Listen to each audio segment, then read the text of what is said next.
All right. People have asked me what was the origin of static electricity. Well, if you were to take a balloon and rub it against your head, static electricity will form on the surface of that balloon. You can verify this by taking little pieces of paper and holding that balloon above it, and you will see the paper come up and stick to the balloon.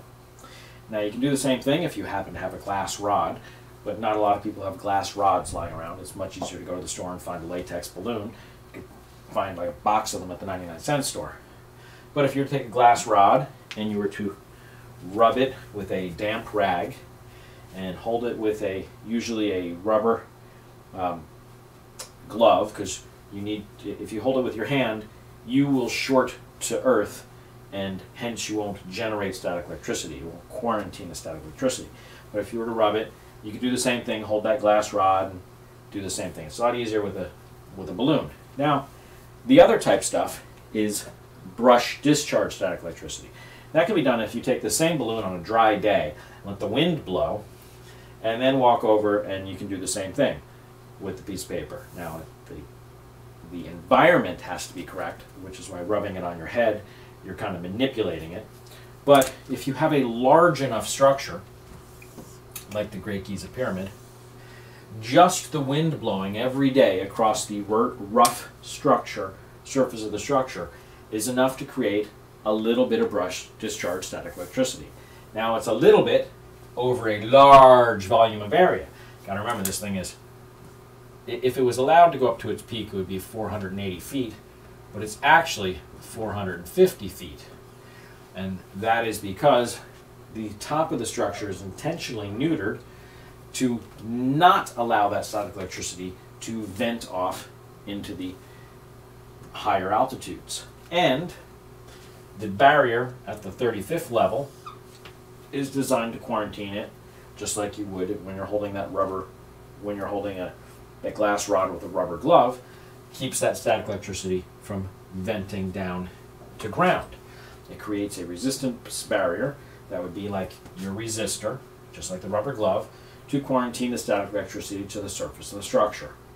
Now, if you really want to go into it, my pyramid phenology videos, I discuss how the surface of the structure is actually not nice and smooth, but actually has waving patterns to it. And you can get to this at surface.giza.ws or surface.greatgizapyramid.com. Either one of them will get you right to this chart that was done up in the 1800s. And I'm really looking for somebody who supposedly flew a drone around all four sides of it that used 3D imaging, with two different cameras. And I want to model the entire surface because I think it's not quite, that's an average, and you can see that there's a wave pattern on there, but the whole structure is actually much more than that, because when you look at it, there's actually how it pushes the static electricity to one side or the other. It kind of wraps around it. So it's even more complicated than that alludes to, because that was done by, it was nice, but there's actually, it's more complicated than that. But just up there, you can see the complication. So where was the source of the static electricity? Nature, wind, brush discharge static electricity. How was it quarantined to the surface of the structure? By not allowing it to vent off into the upper altitudes, and by not allowing it to vent down to ground.